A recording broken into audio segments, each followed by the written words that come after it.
we come now really to one of the primary points that I wanted us to look at tonight, and that is this first that we see here in Genesis. Genesis is a book of firsts, right? It's a book of origins. And we see in it many different origins, but among the origins that we see are the origin of marriage and the origin of the family. And here in verse 24 of chapter 2, we read, "Therefore, a man shall leave his father and mother and be joined to his wife, and they shall become one flesh. And they were both naked, the man and his wife, and were not ashamed." Now, this idea that is presented here in verse 24 is a threefold concept. The man shall leave his father and mother. So marriage necessitates a leaving. The man shall be joined to his wife. In the King James Version, shall cleave unto his wife. I like that word better, shall cleave unto, than rather simply be joined to, because it's a more intense word. It essentially means to be glued together, to be bonded together, or probably even more appropriately, to be welded together.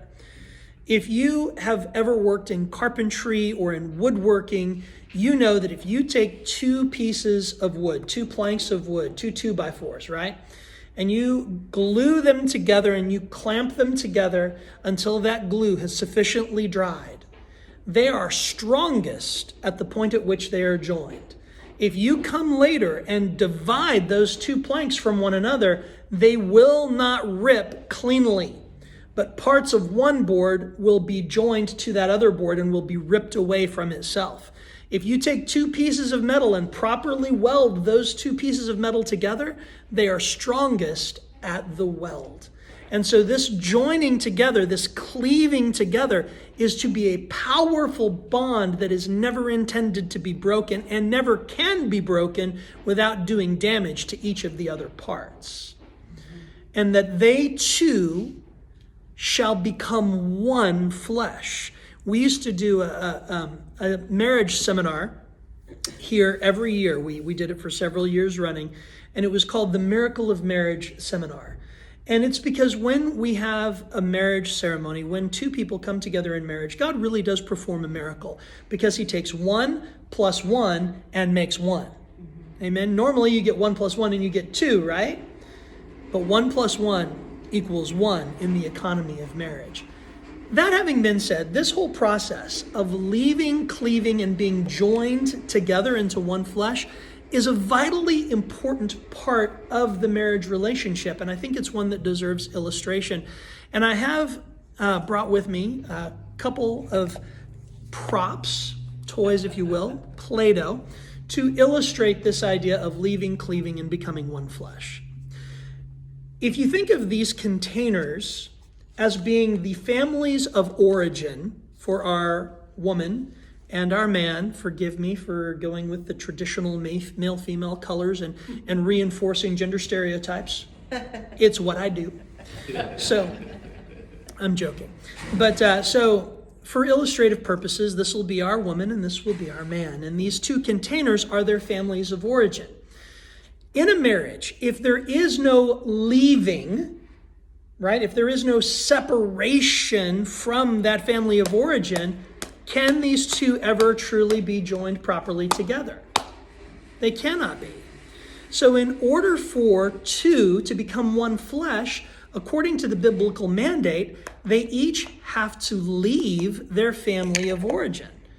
And so we have the man and we have the woman. They are to leave their mother and father. Then the two are to cleave to one another, or in other words, they are to be joined together. If I take these two pieces of Play-Doh and I cleave them together, right? I join them together in this manner. Can these now be separated cleanly? No. I can try to peel them apart, but invariably some of the blue is going to be in the pink and some of the pink is going to be in the blue. They can no longer be divided cleanly because they have become joined together. They have cleaved together. And this is the process that takes place when a man and a woman come together and become a husband and wife.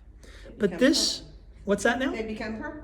This is not the point at which the process ends, though, right? Because these two, now that they have left their mother and father and they have cleaved together, they now become one flesh.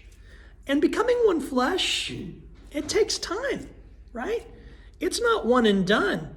But we maintain a lot of our individuality, a lot of our separateness, and it takes time, and it takes the pressures of life, doesn't it? As we are squeezed and pressed and formed and shaped by the hand, not of the pastor, but by the hand of God. And God is the one who joins together the man and the woman. And there comes a point at which these two, which once were separate, are now truly one flesh. And that is God's intention, and that is God's design for marriage. So often, when a couple has difficulties in their marriage, when they have trouble in their marriage, you can trace that trouble back to one of those three commands, one of those three principles not having been followed correctly. Either they haven't left their family of origin, or in other words, the relationship that they have with their parents is still so strong and influential that it supersedes their commitment to one another. Or perhaps they have not truly committed to one another and been joined together. Perhaps they aren't cleaving together with all of their strength, with everything that's in them. Maybe there's a lack of commitment on the part of the husband or on the part of the wife. Or maybe they have not been intentional and purposeful about becoming one flesh, about joining together and blending and melding their lives to the point that you no longer know where one ends and the other begins. Amen? So for me, this Plato is just about the perfect illustration of what marriage was meant to be. And we find its origins right here in the book of Genesis.